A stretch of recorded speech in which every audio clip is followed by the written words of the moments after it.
al curso y bienvenido al primer video training de inteligencia emocional. En nuestro primer video aprenderás acerca de los fundamentos de la inteligencia emocional y las formas en que puede ayudarte a dar el primer paso para mejorar tu coeficiente emocional al hacer algunos de los ejercicios incluidos en estas sesiones. Además, te ayudaremos a descubrir los beneficios del desarrollo de la inteligencia emocional tanto para ti mismo como para los que te rodean. Aprovecho para recordarte que para que saques el mejor rendimiento de este curso, tengas a mano el material adicional correspondiente a este módulo, así como material para tomar notas.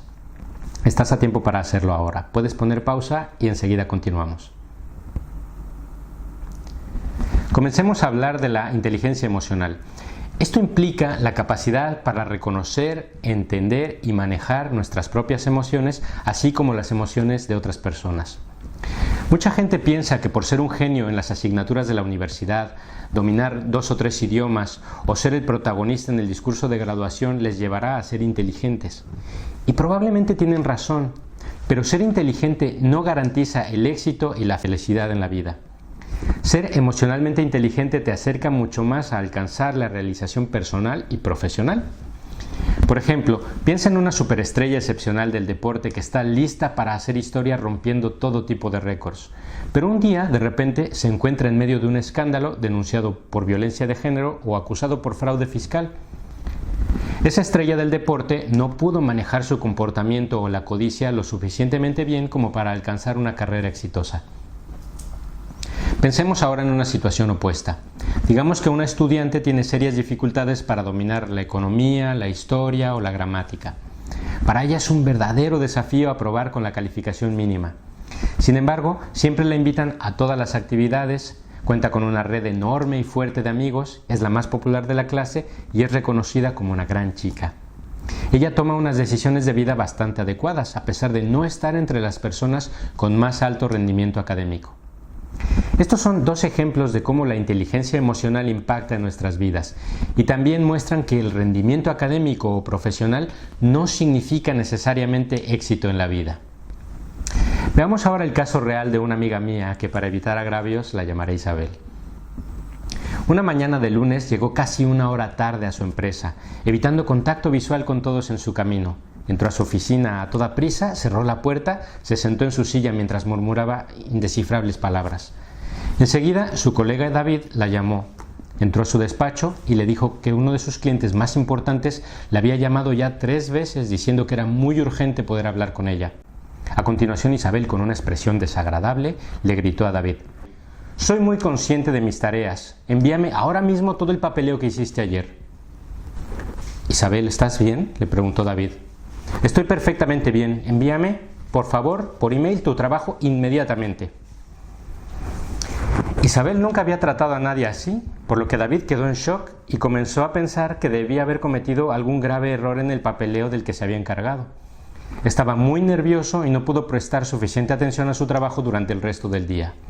Su cabeza estaba llena de pensamientos acerca de lo que podía haber hecho mal. Isabel estaba gestionando muy mal sus emociones. Estaba tan dominada por ellas que no podía avanzar. El problema aquí es que ella no era consciente de sus emociones y por tanto no podía controlar su comportamiento. Ella estaba transmitiendo gestos, estados de ánimo y frases específicas que atacaban los objetivos equivocados. En este caso, a su propio colega. Pero esto no acababa aquí. Accidentalmente, alguien más había sido testigo de la escena y lo empezaba a comentar en la oficina. Además de que David estaba tan apabullado que tenía una cara hasta el suelo, de forma que sus compañeros de trabajo respiraban el mal ambiente del momento. Esto significa que David también fue incapaz de lidiar con sus emociones y que todo en su conjunto estaba ya afectando a un montón de gente. Pero el verdadero problema había comenzado muy temprano por la mañana con una acalorada discusión entre Isabel y María, su compañera de piso, debido a que ésta no había pagado el recibo de la luz. Lo que detonó la terrible mañana de Isabel fue que cuando quiso utilizar el secador de pelo no pudo porque les habían cortado el servicio eléctrico. Tampoco pudo encender la vitrocerámica para prepararse el habitual café de la mañana.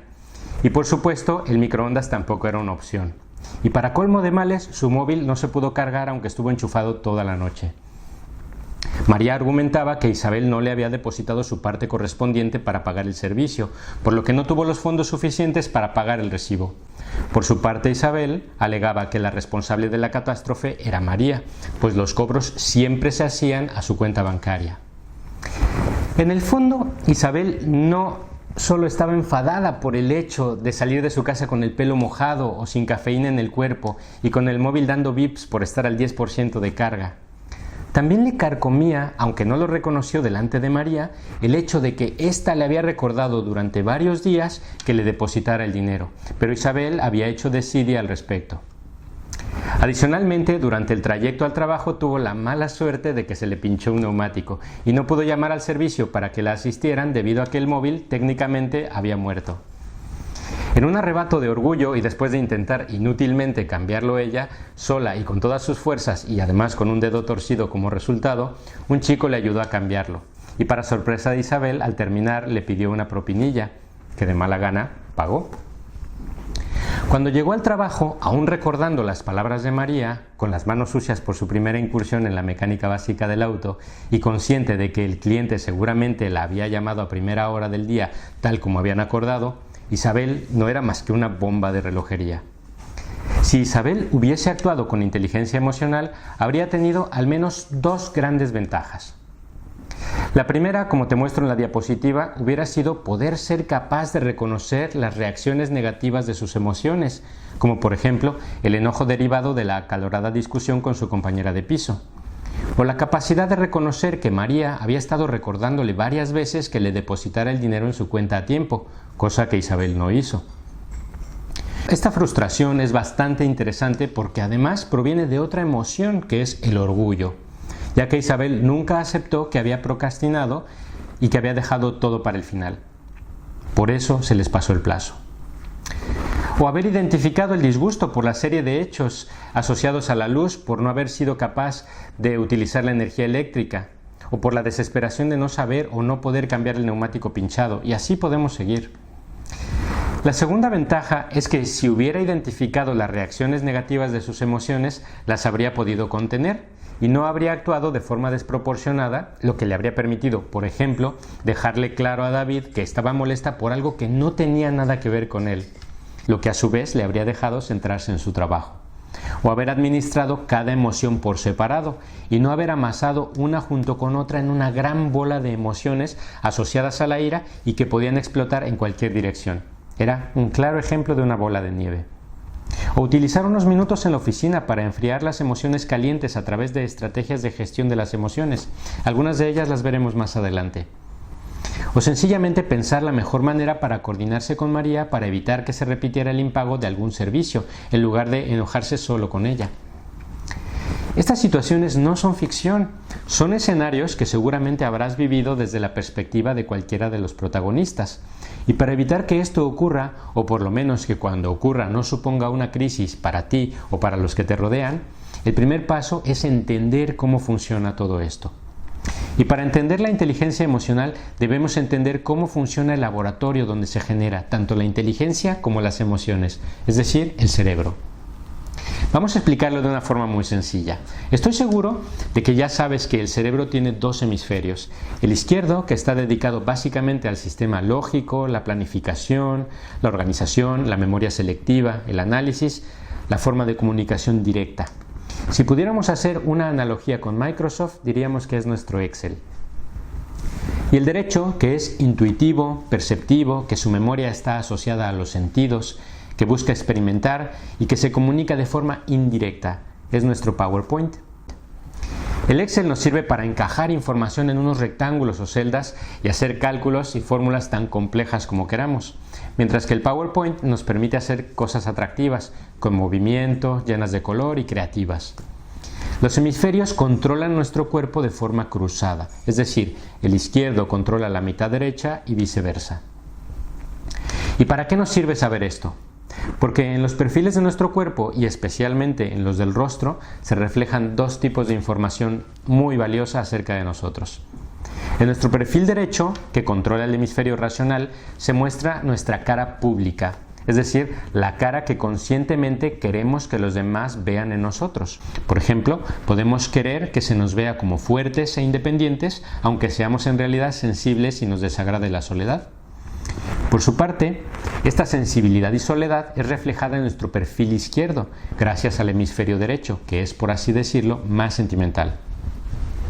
Esta información normalmente es privada y nos incomoda que los demás la conozcan, nos hace sentir vulnerables.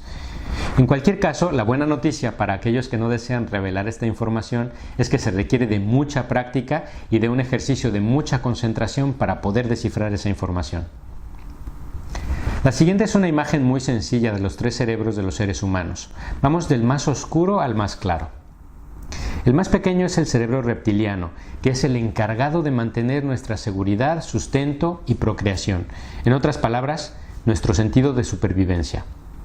El segundo cerebro, también llamado sistema límbico, creció alrededor del primero, es decir, como un complemento evolutivo a lo que le faltaba al reptiliano. Límbico proviene de la palabra limbus, que significa precisamente borde, es decir, la parte que creció al borde de la corteza cerebral. El límbico tiene que ver con la memoria, los instintos, la personalidad, la conducta y concretamente con las emociones. Y más tarde, un tercer paso en la evolución permitió que creciera una tercera sección del cerebro llamada neocórtex, que se traduce como corteza más reciente, por ser la última en desarrollarse. El neocórtex es el responsable de la resolución de problemas, la concentración, la autorreflexión, el razonamiento espacial, el pensamiento consciente o el lenguaje. Obviamente no tenemos 3 cerebros, sino uno mismo con partes evolutivas diferenciadas, pero intensamente interconectadas. Esto quiere decir que en nuestros orígenes, primero había un pequeño centro de control que se encargaba de la supervivencia básica. Tengo que protegerme, tengo que comer, tengo que procrear. Si viene una bestia más grande que yo, o la mato o salgo huyendo. Luego vinieron las emociones, el miedo, la ira, la alegría. Y por último vinieron los pensamientos, la lógica, el análisis, la reflexión. En resumen, antes de ser capaces de pensar, solo podíamos generar emociones, y antes de estas solo teníamos instintos básicos. Ahora bien, dentro del sistema límbico tenemos un órgano muy curioso llamado amígdala. En ella se almacena la parte emocional de la memoria. Los recuerdos se almacenan en diversas partes del cerebro, pero los recuerdos asociados a algo que nos ha dado miedo, que nos ha hecho reír mucho o que nos ha hecho enfadar en el pasado se almacenan ahí. Una de las funciones del tálamo, que se puede ver en la imagen, es filtrar la información que captan nuestros sentidos, excepto el del olfato, que va por otra vía. El tálamo discrimina información relevante de la irrelevante. La información relevante la envía a la amígdala, que revisa y compara esa información. Si encuentra similitudes entre esa información y algo que nos enfureció en el pasado, o que nos dio miedo, o que nos provocó mucha tristeza, entonces la amígdala ejecuta una acción muy especial en nosotros. Toma el control inmediato de la situación y por añadidura del cerebro. Es el equivalente al Ministerio de Seguridad Nacional, donde pasa por encima de cualquier otro ministerio y agencia para resguardar nuestra seguridad. Así que la amígdala se hace con el poder de nuestro cerebro, pasando por encima de cuantos sistemas, órganos y neuronas se pongan delante. Y es la responsable directa de las acciones que se ejecuten a partir de ese momento. En la siguiente sesión vamos a revisar un ejemplo real de cómo funciona este proceso, pero de momento me gustaría pedirte que al terminar este vídeo y antes de comenzar el siguiente, realices por favor el apartado 1 y 2 de lo que llamamos en nuestro sistema de coaching labores de aprendizaje personal o PLA, que están en el material de tu curso. Son importantes y vamos a comentarlas en el siguiente video training. La inteligencia emocional es un tema tan amplio como apasionante, así que espero que con este curso puedas ponerla en marcha en tu vida personal y profesional. Gracias por tu atención y nos vemos en la próxima sesión.